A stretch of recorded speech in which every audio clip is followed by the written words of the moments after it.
Hello students, मैं हूं सुशील sir, easy physics वाला। और आज वर्क एनर्जी पावर का नया वीडियो लेक्चर जिसमें हम कोलिजन पार्ट 2 पढ़ेंगे। हमने पिछला जो वीडियो लेक्चर बनाया था वो कोलिजन पे ही था, पार्ट 1, जिसमें हमने पढ़ा था कोलिजन क्या होता है, कोलिजन के टाइप्स क्या है, वहाँ पर पढ़ा था इलास्टिक कोलिजन क्या होता है, इनइलास्टिक कोलिजन, और फिर हमने पढ़ा था एक derivation head on elastic collision. आज हम उसके आगे की बात करेंगे क्योंकि मैंने कहा था वीडियो काफ़ी लंबा हो जाएगा, देखने में भी दिक्कत होती है। तो आज हम उसके आगे की बात करेंगे जिसमें हम पढ़ेंगे कोलिजन पार्ट 2, मतलब हम आज पढ़ेंगे इन इलास्टिक कोलिजन। हमने पिछले वीडियो लेक्चर में ही बता दिया था कि इन इलास्टिक कोलिजन में मोमेंटम तो कंजर्व रहता है लेकिन काइनेटिक एनर्जी कंजर्व्ड नहीं रहती है। तो हम उसी को प्रूफ करेंगे। हमने वहाँ पर बताया था some part of the energy is lost as a heat, sound, light etcetera. तो चलिए हम देखते हैं कि इन इलास्टिक कोलिजन में एनर्जी लॉस होती है या नहीं होती है, हम प्रैक्टिकली प्रूव करेंगे। और उसके बाद हम पढ़ेंगे, ये तो था हेड ऑन कोलिजन की बात, फिर हम पढ़ेंगे कोलिजन इन अ प्लेन, जिसको 2 डायमेंशनल कोलिजन या ऑब्लिक कोलिजन भी कहते हैं, तो हम उसकी बात करेंगे। तो चलिए अभी हम शुरू करते हैं सबसे पहले इन इलास्टिक कोलिजन, ठीक है ना। इन इलास्टिक कोलिजन क्या होता है इसकी बात कर लेते हैं। हमने कल बताया था कि ये m1 मास की बॉडी है मूविंग विद वेलोसिटी u1, दूसरी body having mass m2 moving with velocity u2, and after collision if these are joined together and moving with same velocity then such type of collision is called as perfectly inelastic collision। तो हमने मान लिया collision के बाद ये दोनों joint हो गई तो मास हो गया m1 प्लस m2 और ज्वाइंट बॉडी की वेलोसिटी हो गई v। अलग अलग होती थी, हमने कल पढ़ा था, एक का v1 था एक का v2 था, लेकिन दोनों ज्वाइंट टुगेदर है तो moving with same velocity v हो गया। अब जैसा कि बताया था कि कंजर्वेशन ऑफ मोमेंटम तो होल्ड हो गई, एनर्जी कंजर्व नहीं रहती। पहले हम कंजर्वेशन ऑफ मोमेंटम लगा दें, यहां से हमें क्या मिल जाएगा, वेलोसिटी आफ्टर कोलिजन मिल जाएगी। एक जनरल कॉन्सेप्ट है ये। मैंने फिर बताया था कि जो भी यहाँ पर बनाया जाता है उस सिचुएशन को आप समझेंगे। जैसे यहाँ पर भी हो सकता है कि ये बॉडी रेस्ट में हो, अगर रेस्ट में तो u2 कितना हो जाएगा, 0। तो फार्मूले में u2 की जगह क्या रखना है, 0। हमने u2 माना है इसलिए u2 आएगा मेरा फार्मूले में, समझ गए ना। इसलिए किसी चीज को रटना नहीं है, समझ के काम करना है। तो लगाइए conservation of momentum, conservation of momentum, conservation of momentum m1 u1 plus m2 u2 equal to m1 plus m2 into v। यहाँ से v आ जाएगा m1 u1 plus m2 u2 upon m1 plus m2। ये एक general formula है velocity after collision निकालने का, ठीक है ना। अब हमने क्या बताया था, लो हमने जो बताया था वो लगा देता। If m2 is at rest that is u2 equal to 0। पिछला वीडियो लेक्चर जिन्होंने नहीं देखा है अभी खोल के इजी फिजिक्स बाय सुशील sir, work energy power collision part 1 आप देख लें। क्यों? क्योंकि हमने वहां पर एग्जाम्पल वही बताए थे, हमने कोलिजन के टाइप्स बता दिए थे कि इन इलास्टिक कोलिजन मैंने बताया था कि बॉडी आई, उससे टकराई, टक्कर के बाद दोनों एक साथ चले गए। मैंने कहा था ट्रेन का इंजन आया, कंपार्टमेंट खड़ा था, उसमें टक्कर मारी, घसीटता हुआ चला गया। बैलिस्टिक पेंडुलम का एग्जाम्पल बताया था, टारगेट एक है वो रेस्ट में, बुलेट आई, हिट किया, टारगेट और बुलेट साथ चले गए। तो जनरली जितने भी एग्जाम्पल लिए सब में हमने क्या लिया था कि दूसरी जो बॉडी है उसको रेस्ट में माना था। तो हमने वही चीज़ लगाने की कोशिश की, यहाँ पर थोड़ा हल्का हो जाएगा फार्मूला। अब अगर u2 0 तो v बराबर क्या आएगा, m1 u1 upon m1 plus, हमने क्या बताया आपको ध्यान रखना है हर चीज, ये जनरल फार्मूला है। अब हमने कंडीशन लगा दी कि बॉडी रुकी हुई है, रुकी है तो u2 0 हो गया, वेलोसिटी होगी। अब हमें क्या निकालना है, हमने जो कल पढ़ा था kinetic energy does not conserved in inelastic collision, तो हमने काइनेटिक एनर्जी टक्कर से पहले निकालनी है before collision, and kinetic energy after collision. तो kinetic energy after collision must be less than kinetic energy before collision. इसका मतलब एनर्जी कंजर्व नहीं रहती है, तो निकाल देख लेते हैं। चलिए काइनेटिक एनर्जी बिफोर कोलिजन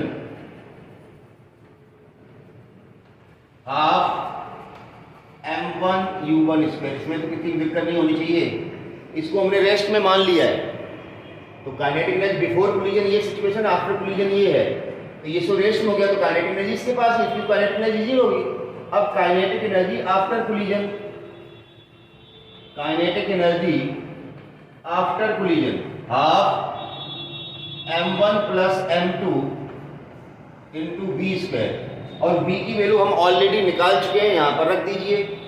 तो काइनेटिक एनर्जी बिफोर कोलिजन ये k1 था, काइनेटिक एनर्जी k2 है, तो k2 वैल्यू कितनी जाएगी, half m1 plus m2 b square है, तो ये हो जाएगा m1 square u1 square upon m1 plus m2 का स्क्वायर।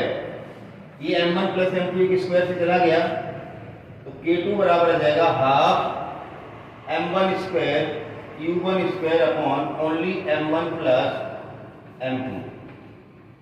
ये आ गया काइनेटिक एनर्जी आफ्टर कोलिजन। ये था काइनेटिक एनर्जी बिफोर कोलिजन। हमें ये देखना है कौन सा बड़ा है। चलिए आप ऐसा कीजिए, k2 अपॉन k1 कर लो।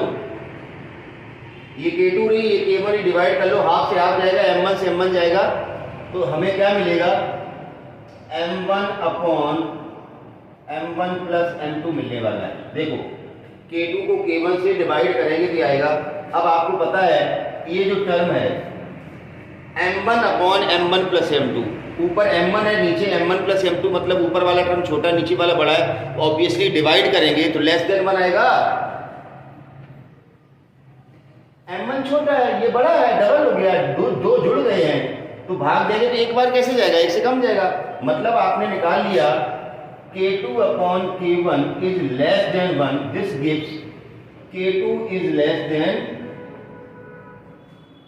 यही तो मैं प्रूफ करना था, k2 is less than k1, मतलब टक्कर के बाद काइनेटिक एनर्जी कम हो गई। It means some part of the energy is lost as a heat, sound, light etcetera. तो यही हमने कल पढ़ा था और यही हमने आज प्रूफ कर दिया कि kinetic energy is not conserved during inelastic collision. ठीक है ना। तो चलिए इसको नोट कर लीजिए। अब हम बात करेंगे पहले न्यूटन्स लॉ ऑफ कोलिजन की, उसके बाद हम करेंगे ऑब्लिक कोलिजन। ठीक है ना। तो चलिए इसको नोट करो फटाफट।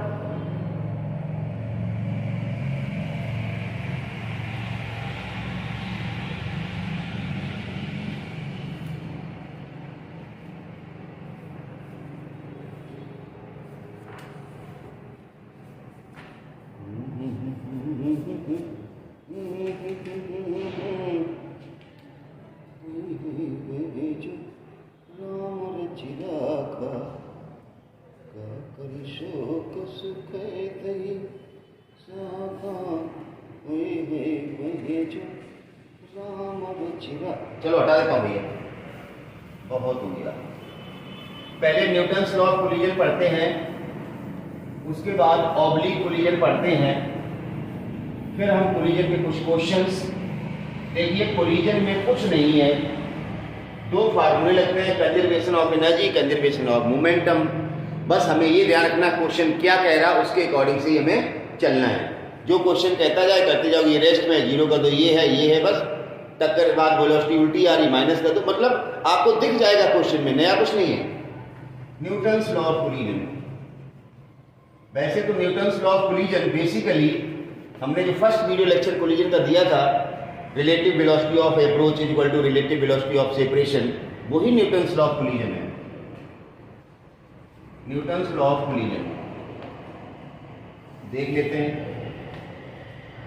According to this law, the ratio of relative velocity after collision, after and before collision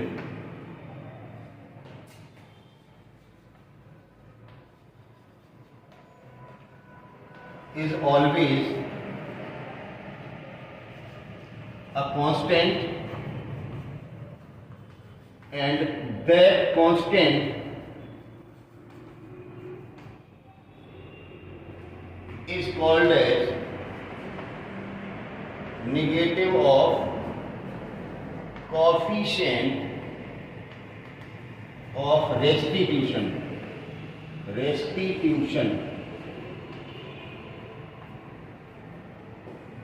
पढ़ो वापस। According to this law the ratio of relative velocity before and after collision is always a constant and that constant is known as negative of मैंने देखो आपको बताया था v1 minus v2 equal to यहां पर था ना माइनस u1 माइनस u2 ऐसा कुछ लिखा था हमने,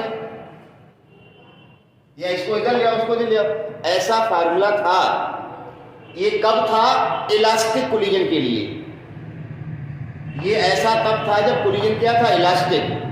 ये basically Newton's law of collision ही है। देखो अगर आप गौर से देखें, इधर ध्यान दो, हमने जो ये लिखा है इसके हिसाब से ये फार्मूला है v1 minus v2 upon u1 minus u2 equal to minus of e। देखो ये है न्यूटन्स लॉ ऑफ कोलिजन जो आपने यहां लिखा है कि relative velocity after and before collision का रेशियो है negative of coefficient of restitution. E क्या है? कोएफिशिएंट ऑफ रेस्टिट्यूशन, ठीक है ना। अब हमने क्या किया? हमने तुम्हें कल भी बताया था कि अगर परफेक्टली इलास्टिक कोलिजन है तो ई की वैल्यू कितनी होती है? 1। तो ई की जगह जब 1 कर देंगे तो यही चीज तो आ जाएगी ना। तो ये हमने कल पढ़ लिया था, ये प्रैक्टिकली प्रूव है, तभी तो हमने ये लॉ बनाया। तो न्यूटन्स लॉ ऑफ कोलिजन कहता है v1 minus v2 upon u1 minus u2 equal to minus e. अगर इस माइनस ई को हटाना चाहो तो ऐसे लिख लो v2 माइनस v1 कर लो, v2 माइनस v1 कर लो upon u1 minus u2 equal to कर लो, ई हो जाएगा। ऐसे लिख लो बस। परफेक्टली इलास्टिक कोलिजन है तो E1 है, परफेक्टली इनइलास्टिक है तो 0 है, और अदरवाइज 0 और 1 के बीच में होगी।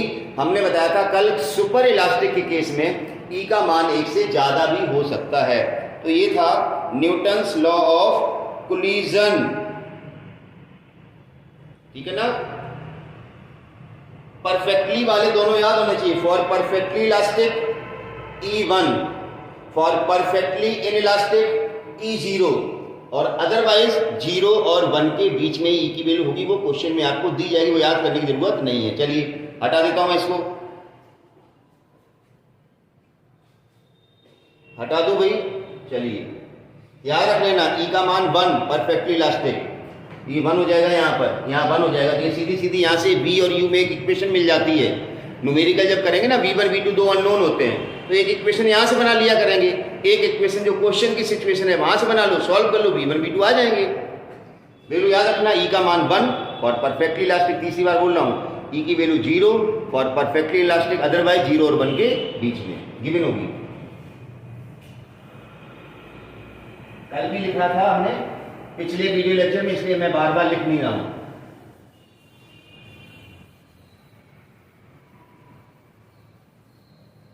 अब हम बात करेंगे collision in a plane.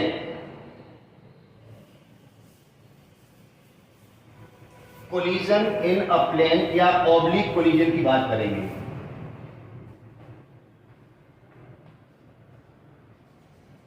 Collision in a plane या 2 डायमेंशनल कोलिजन या ऑब्लिक कोलिजन,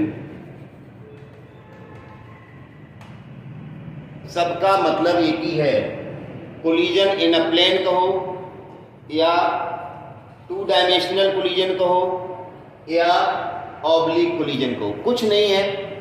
अगर ऑब्लिक कोलिजन है मतलब पार्टिकल किसी एंगल से कोलाइड हो रहे हैं, तो मोमेंटम चूंकि वेक्टर है, काइनेटिक एनर्जी पे तो कोई फर्क नहीं पड़ता। काइनेटिक एनर्जी क्या है? स्केलर है। मोमेंटम के केस में अब x डायरेक्शन पे भी मोमेंटम होगा और y डायरेक्शन पे भी मोमेंटम होगा, तो हमें conservation of momentum x direction में भी लगाना है और y डायरेक्शन में भी लगाना है। कोई भी एक केस यहां ले सकते हैं हम। पहले हम एक जनरल बात करेंगे, फिर हम एक स्पेसिफिक केस लेंगे, ठीक है ना। चलिए पहले जनरल बात कर लेते हैं। जैसे इधर ध्यान दो, हमने मान लिया ये m1 मास का पार्टिकल है, u1 वेलोसिटी से आया अल्फा 1 एंगल बनाते हुए, राइट। हमने दूसरा मान लिया एक और पार्टिकल ऐसे आया, यहाँ टक्कर हुई, एक और ऐसे आ रहा है, m2 मास का पार्टिकल u2 वेलोसिटी से अल्फा 2 एंगल बनाते हुए आया। ऐसा करो, इसको m1 कर लो, इसको u1 कर लो, ये अल्फा 1 हो गया, ये अल्फा 1 हो गया, ये वाला, और ये हो गया अल्फा 2। हटा ही देता हूँ, बड़ा कर देता हूँ। वैसे तो इसके कुछ है नहीं, कुछ नया नहीं हम पढ़ रहे हैं।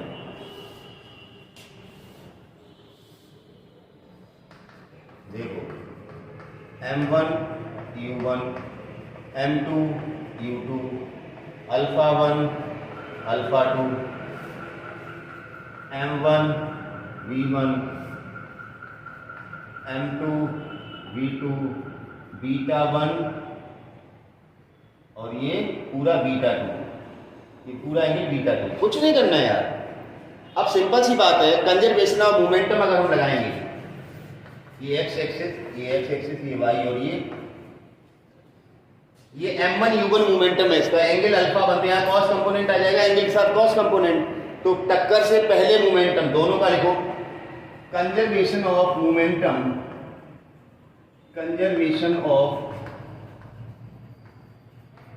Momentum along x axis. देखिए हमने क्या लिया, हमने सिचुएशन ली है कि दो बॉडी है m1 m2, u1 u2 velocity से अल्फा 1 और अल्फा 2 एंगल से आ रही हैं, टकरा रही, टक्कर के बाद बीटा 1 और बीटा 2 एंगल से जा रही हैं, v1 और v2 वेलोसिटी से। तो कुछ नया नहीं है, conservation of momentum along x axis. तो आपको सिर्फ एक्स एक्सिस देखनी, टक्कर से पहले ये सिचुएशन है। अब आपको कंपोनेंट लेने आते हैं, m1 u1 cos अल्फा 1 आएगा यहाँ पर, m1 u1 cos alpha 1 plus इसका momentum m2 u2 cos alpha 2, ये लो एक्स एक्सिस हो गया। तो इसका मोमेंटम एक्स एक्सिस कितना होगा, cos अल्फा 2 इक्वल टू टक्कर के बाद m1 v1, ये एंगल बीटा 1 है ना, तो यहां पर कितना आएगा m1 v1 cos beta 1 plus m2 v2 cos beta 2, ये लो इक्वेशन बन गई u और v में एक। अब y एक्सिस पे लगाना है, ये लो along y axis, conservation of momentum along y axis, ये लो। तो इसका कंपोनेंट जब x एक्सिस पे cos था तो y कितने हो जाएंगे, sine m1 u1 sine alpha 1 plus m2 u2 sine alpha 2 equal to m1 v1 sine beta 1 plus,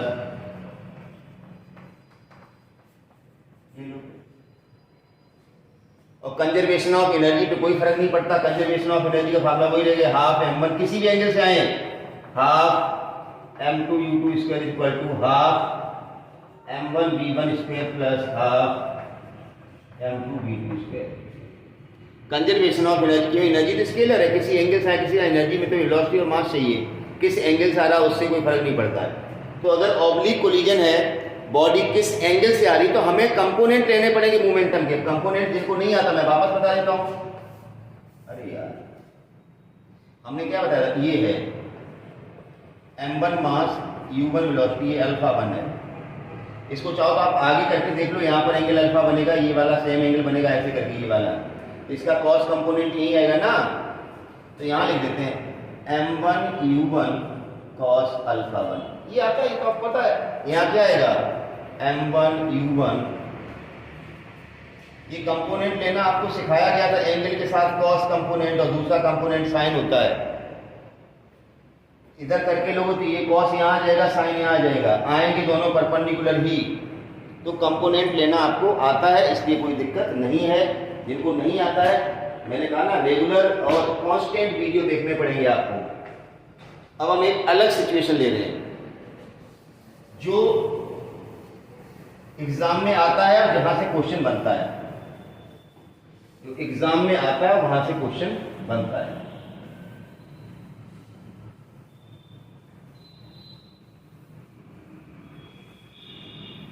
generally question कैसा आता है, इस सिचुएशन पे आता है m1 u1, दूसरा m2 और ये u2 बराबर 0 रेस्ट में।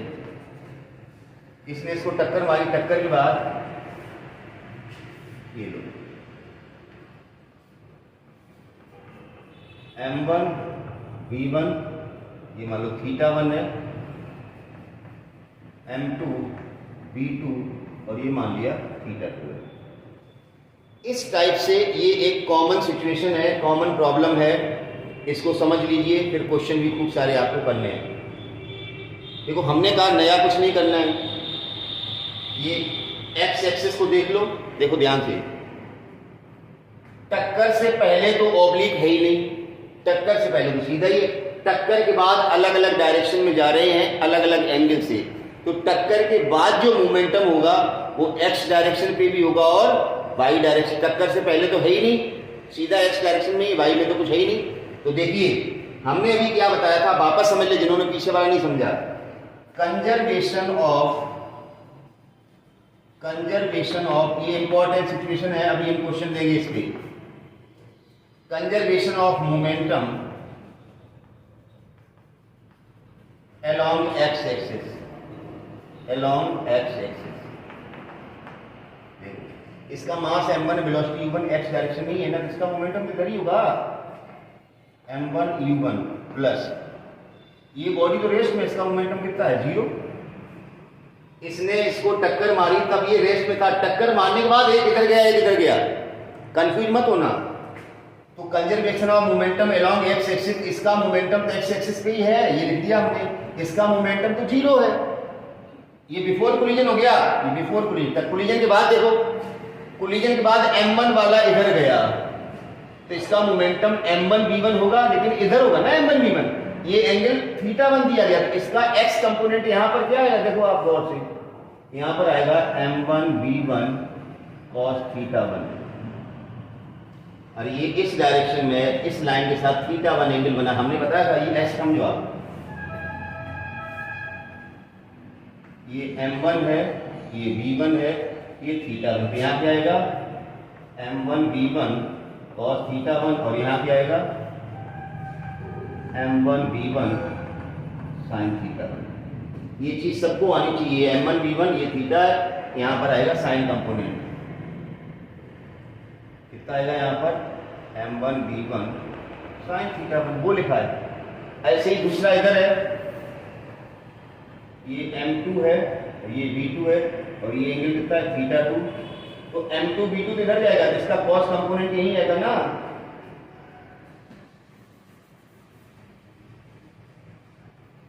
m1 v1 cos θ1। अब इसका भी cos, ये एंगल के साथ cos कंपोनेंट यही आएगा, m2 v2 cos θ, तो साइन कंपोनेंट कहाँ आएगा, यहाँ आएगा। कंफ्यूज मत होना, जिसके कंपोनेंट ले रहे ये मोमेंटम है इस डायरेक्शन में, यहाँ x आएगा तो यहाँ y आएगा, ये बीच में रहेगा, ये इधर था, ये x है और ये y है गया, ये बीच में आ गया। अब ये दोनों अपोजिट है, ये दोनों सेम डायरेक्शन, ये भी ध्यान रखना। हमने इसका डायग्राम यहाँ अलग से बना दिया, cos sin, इसका भी cos ही आएगा sin ही आएगा। इस डायग्राम को देखिए, चलिए, तो conservation of momentum along x axis में ये बिफोर कोलिजन हो गया, आफ्टर कोलिजन क्या हुआ, ये दोनों, अरे एक्स एक्सिस पे ये दोनों m1 v1 cos θ1 प्लस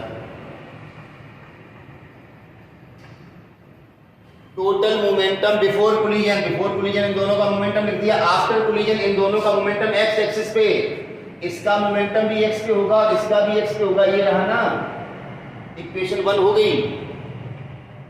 अब अलोंग वाई एक्सिस की बात करो,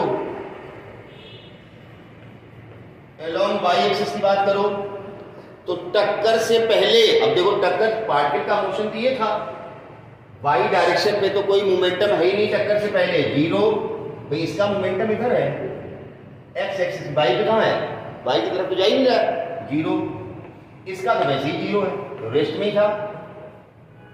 अब टक्कर के बाद इसका मोमेंटम एक्स एक्सिस पे ये रहा, वाई एक्सिस पे ये रहा, तो टक्कर के बाद m1 v1 sin θ1 along y axis है तो y से, और इसका मोमेंटम y एक्सिस पे इधर है नीचे, ये ऊपर है ये नीचे, तो माइनस लगेगा यहाँ, माइनस m2 v2 sin θ। तो इस तरह से दो क्वेश्चन बनेंगे अगर इस टाइप से कोलिजन दिया गया है तो, conservation of momentum along x axis और conservation of momentum along y axis, समझ गए ना। और कंजर्वेशन ऑफ एनर्जी पे कोई फर्क नहीं पड़ेगा, कंजर्वेशन ऑफ एनर्जी का वही फार्मूला रहेगा, इसका लगा दो, इसकी एनर्जी कितनी होगी, half m1 u1 square plus 0, इसकी 0 is equal to half m1 v1 square plus half m2, ये कंजर्वेशन ऑफ एनर्जी यही रहेगी। अब इसमें बहुत ही इंपॉर्टेंट एक स्पेशल केस बनता जो बहुत जगह हम यूज में लेंगे। स्पेशल केस क्या मैं बता देता हूं, उसको करके बताऊंगा कि एक m मास की बॉडी दूसरी सेम मास, मतलब ये मास और ये मास सेम होना चाहिए, सेम मास से कोलिजन करती है, तो कोलिजन के बाद दोनों परपेंडिकुलर जाते हैं, दोनों परपेंडिकुलर, मतलब ये पूरा जो एंगल है ये कितना होगा 90, एक इधर जाएगा एक इधर जाएगा, दोनों आपस में परपेंडिकुलर जाते हैं म्यूचुअली, ये नहीं कि इससे 45 डिपेंड करता, दोनों परपेंडिकुलर जाएंगे आपस में। अगर ये 60 है तो ये 30 होगा, ये 50 है तो ये 20 होगा, सॉरी 90 होगा, दोनों म्यूचुअली परपेंडिकुलर जाएंगे। इसको हम प्रूफ भी कर सकते हैं और भी प्रूफ करने जा रहे हैं, ठीक है ना। तो मैं बता रहा था कि इसका एक स्पेशल केस ये है, बहुत ही important, body of mass m collide with another body of same mass which is at rest, ये बॉडी इससे टकरा रही है रेस्ट में, दोनों के मास सेम है, तो ये आपस में म्यूचुअली परपेंडिकुलर जाएंगी। ये बहुत ही इंपॉर्टेंट केस है। कई बार क्वेश्चन पूछता है कि ये बॉडी दोनों के मास सेम है, ये कोलिजन के बाद ये 53 एंगल से जा रही है, ये कितने से जा रही है, तो टोटल 90 होता है, एक का एंगल पता तो दूसरे का अपने आप निकल आएगा, उसको हम प्रूफ कर देते हैं एक बार, ठीक है ना। चलिए मैं प्रूफ कर रहा हूं इसको, सिचुएशन तुम्हें बता दी है और बहुत ज्यादा पूछा जाता है एग्जाम में, वो या आपसे रिलेटेड क्वेश्चन, और कई क्वेश्चन एनर्जी ट्रांसफर के भी आते हैं। तो मैं ये कॉन्सेप्ट बता दूंगा अभी कि एक बॉडी दूसरी बॉडी से जब टकराती है तो ट्रांसफर एनर्जी कैसे निकालते हैं।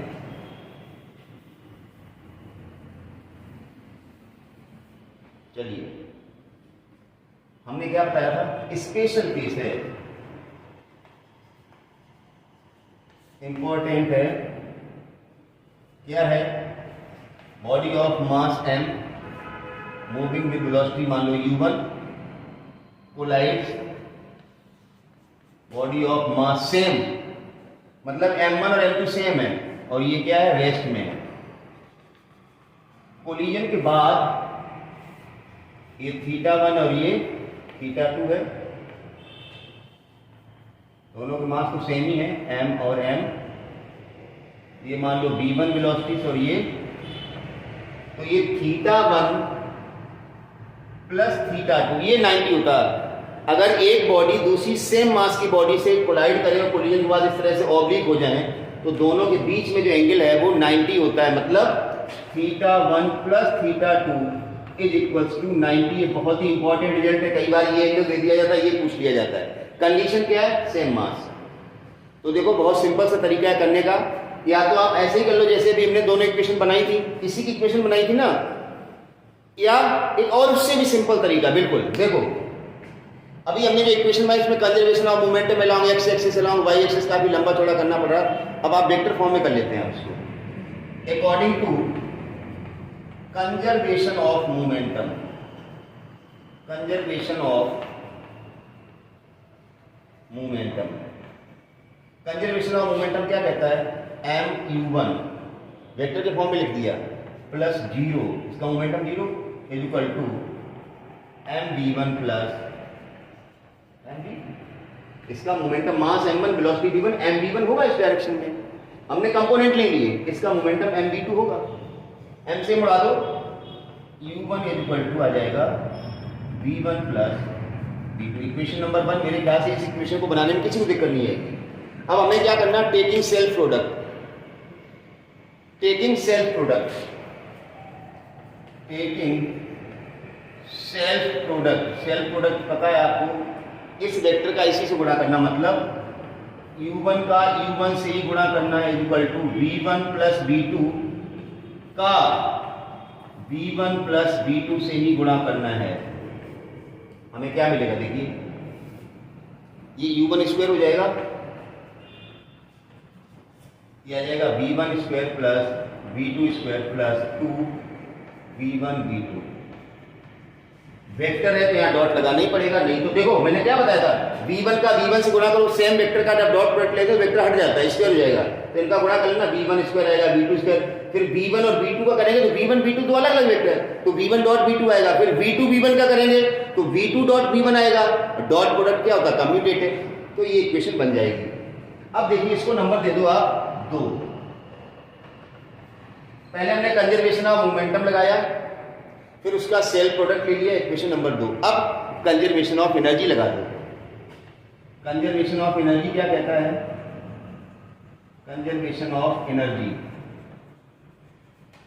इसकी energy half m u1 square, इसकी एनर्जी 0, टक्कर के बाद half m v1 square plus half m v2 square, ये हाफ m कट जाएगा, मतलब u1 square equal to v1 square plus, इसमें तो कोई दिक्कत नहीं, इक्वेशन नंबर 3। अब आप जरा 3 और 2 को देखें, 3 इक्वेशन आपकी ये कह रही है कि u1 स्क्वायर किसके बराबर, v1 square plus v2 square, तो इसका मतलब इसकी जगह हम जब ये रख देंगे तो ये कट जाएगा ना, फ्रॉम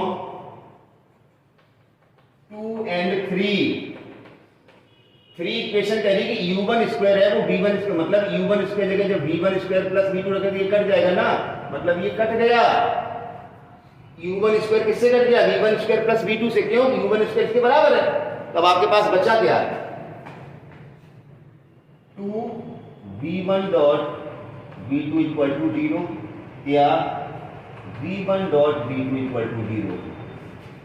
अब दो वेक्टर का अगर डॉट प्रोडक्ट 0 है, v1 डॉट v2 अगर 0 है, इसका मतलब v1 और v2 कैसे होंगे, परपेंडिकुलर, मतलब v1 और v2 कैसे होंगे, perpendicular, v1 dot v2 equal to 0, it means v1 perpendicular v2, मतलब v1 और v2 के बीच में एंगल कितना हो गया, 90।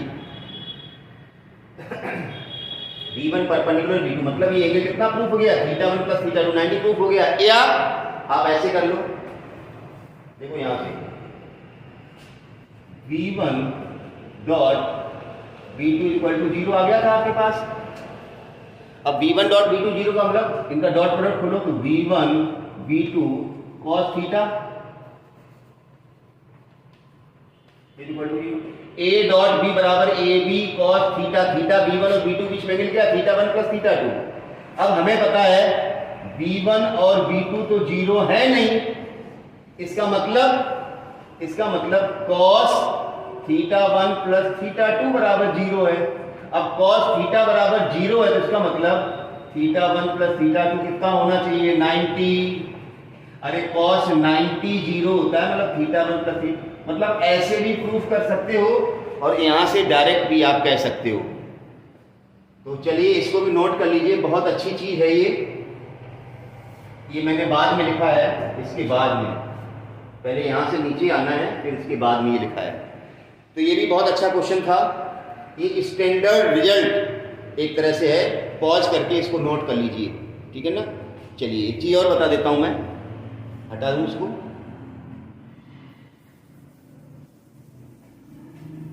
वो भी बहुत अच्छी चीज है।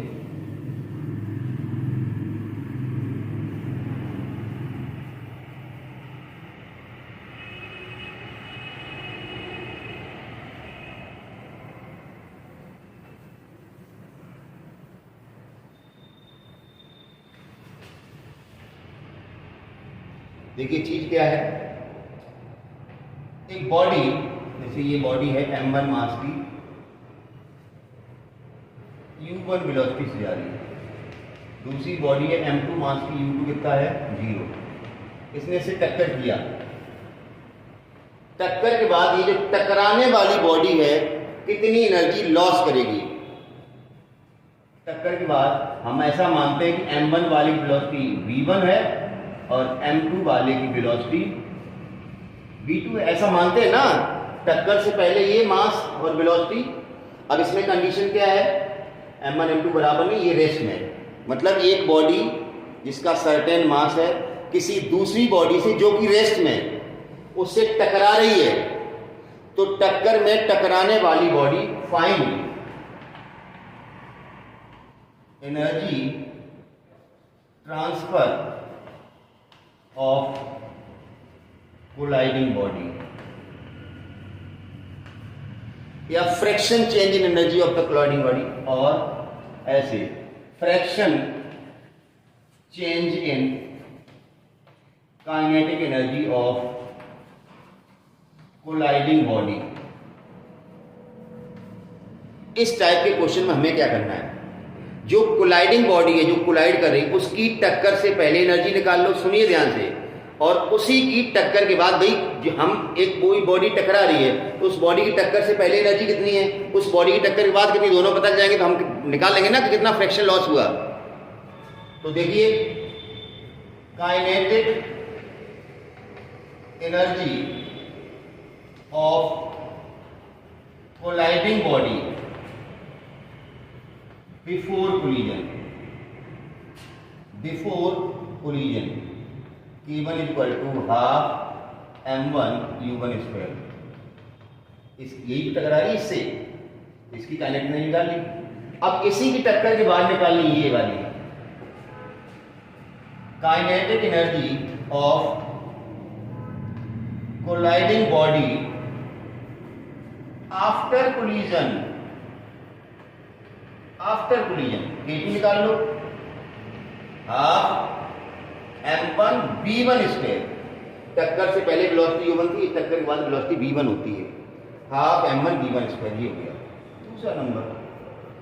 अब एक्चुअली क्या है, v1 की वैल्यू हमने v1 और v2 के फार्मूले बताए थे आपको, बस वहां से निकालना है और हमें कुछ नहीं करना है, कुछ भी नहीं करना है। देखो v1 का फार्मूला क्या था, हम आपको बता दें। v1 का फार्मूला ये था 2m2u2 प्लस, बोलो, u1 m1 माइनस m2। मैंने कहा था ये फार्मूले दोनों याद रखने, बहुत ही इंपॉर्टेंट फार्मूले हैं। ये फार्मूला था v1 का। अब हमें क्या दिया गया, u2 0, ये टर्म 0 हो गया, तो v1 कितना आएगा, v1 आएगा u1 m1 minus m2 upon m1 plus, ये v1 की वैल्यू आएगी, हम बाद में रख देंगे। तो ये v1 हमें पता है। अब हमें करना क्या है, हमें ये करना है fractional change in kinetic energy. Fractional change in kinetic energy का मतलब क्या होता है, K1 minus K2 upon K1, ये निकालना है। चेंज अपॉन ओरिजिनल निकाल लो। चलिए हटा रहा हूं मैं इसको, अब हमें किसी की जरूरत नहीं है, इसकी जरूरत नहीं है, हमने समझा दिया, v1 आ गया। तो चलिए निकालता हूं, नोट कर लो।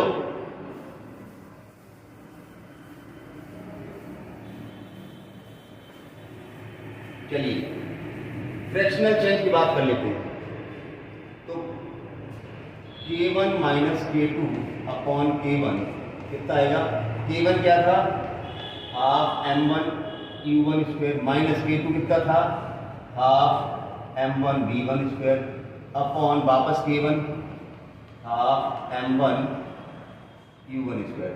तो हाफ m1 तो गया, हाफ m1 गया, ये कॉमन आके इससे कट जाएगा, तो हमें मिलेगा क्या, u1 square minus v1 square upon u1 square, या हम ऐसे लिख सकते हैं 1 minus v1 square upon u1 square. हमें कुछ नहीं करना, ये v1 की वैल्यू वहां डाल देनी है और कुछ नहीं करना। तो देखिए इसको हम डेल्टा के अपॉन के लिख लें, चलो ऐसे लिख लेते हैं, 1 माइनस v1 का स्क्वायर है तो इसका स्क्वायर कर दो, u1 square m1 minus m2 का square upon m1 plus m2 का स्क्वायर अपॉन u1 स्क्वायर, ये लो u1 स्क्वायर गया, तो यही आंसर आ गया आपका। ये बचा 1 माइनस m1 माइनस m2 का स्क्वायर अपॉन m1 प्लस, इसको और सॉल्व करना चाहो, और सॉल्व अगर करेंगे ये होल स्क्वायर इधर आएगा, m1 प्लस m2 का whole square minus m1 minus m2 का होल स्क्वायर अपॉन, अब ये तो सबको पता होगा a प्लस बी का whole square minus a minus B का 4ab होता है। आप इनका होल स्क्वायर खोल लेना, क्या जाएगा 4m1 m2 upon m1 plus. तो ये भी बहुत ही अच्छा कॉन्सेप्ट था कि एक m1 मास की बॉडी किसी दूसरी m2 मास की बॉडी से जो कि रेस्ट में टकराती है, तो fractional change in kinetic energy of the colliding body 4m1 m2 upon m1 plus m2 का होल स्क्वायर। तो मेरे ख्याल से ये कोलिजन के जितने भी टाइप थे या जो मेन क्वेश्चंस थे, इसी तरह से क्वेश्चन आते हैं। अब जैसे हमने m1 m2 मास लेकर किया, यहाँ पर मास में कोई रिलेशन दिया जा सकता है, कॉन्सेप्ट यही है क्वेश्चन को करने का, तो नोट कर लीजिए ये भी एक स्टैंडर्ड क्वेश्चन है, ठीक है ना। बाकी कोलिजन के क्वेश्चन में जो क्वेश्चन कहता जाए वो आप करते जाओ, 200% आंसर आएगा, ठीक है ना। तो चलिए नेक्स्ट वीडियो के साथ मिलते हैं, तब तक पढ़ाई करते रहिए, वीडियो देखते रहिए। Thank you for watching.